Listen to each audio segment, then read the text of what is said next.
Sebelumnya, perkenalkan saya Aditya Bagus Cahyo dengan NIM 23070400236.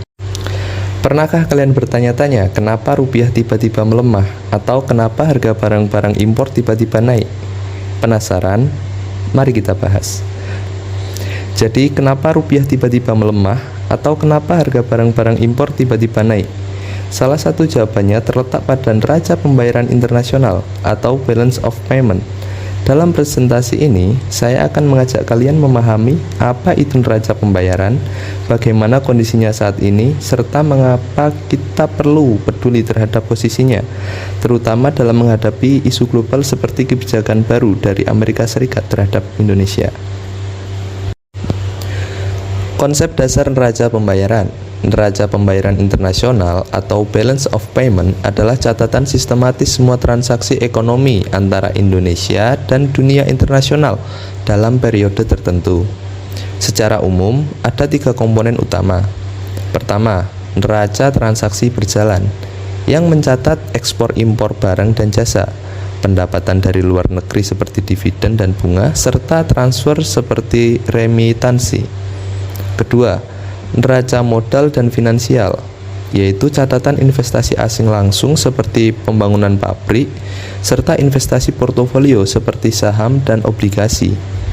Ketiga, cadangan devisa, yaitu aset luar negeri yang dikelola Bank Indonesia untuk menjaga stabilitas nilai tukar dan memenuhi kewajiban internasional.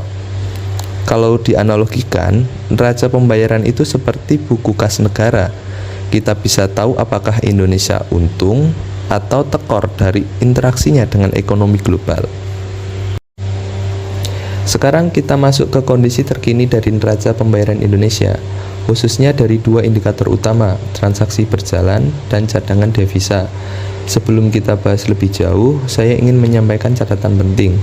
Dalam grafik yang saya tampilkan, tanda negatif berarti surplus dan positif berarti defisit. Ini mengikuti konvensi BPM5, meskipun datanya disusun dengan metode BPM6. Mari kita lihat grafik pertama. Pada kuartal 1 tahun 2023, Indonesia mencatat defisit transaksi berjalan sebesar 2,945 miliar USD.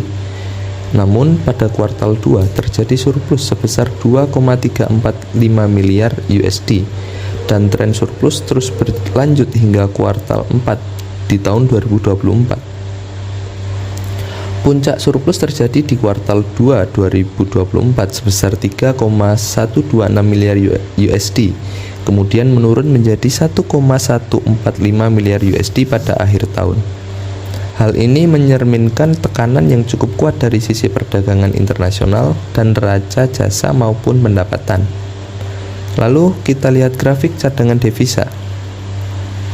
Posisi cadangan devisa sempat menurun ke 150,2 miliar USD di bulan November di tahun 2024, lalu melonjak ke 155,7 miliar USD di Desember, bahkan menyentuh 1,56,1 miliar USD di Januari 2025, sebelum sedikit terkoreksi menjadi 154,5 miliar USD di Februari.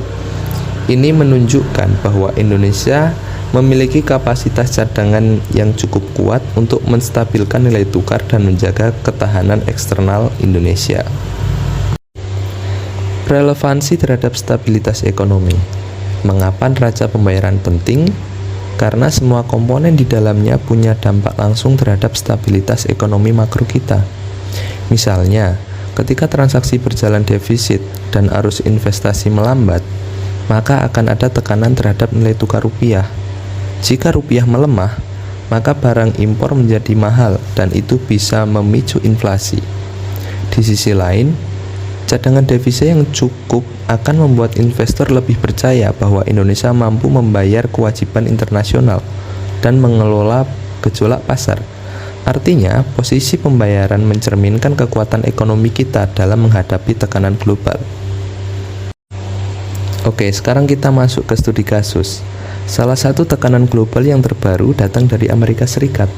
Donald Trump mengumumkan rencana kenaikan tarif impor sebesar 32% untuk produk Indonesia sebagai bagian dari strategi dagang mereka. Kebijakan ini bisa berdampak langsung terhadap neraca transaksi berjalan, karena ekspor kita ke Amerika Serikat akan kehilangan daya saing. Jika ekspor menurun signifikan, maka defisit transaksi berjalan bisa membesar.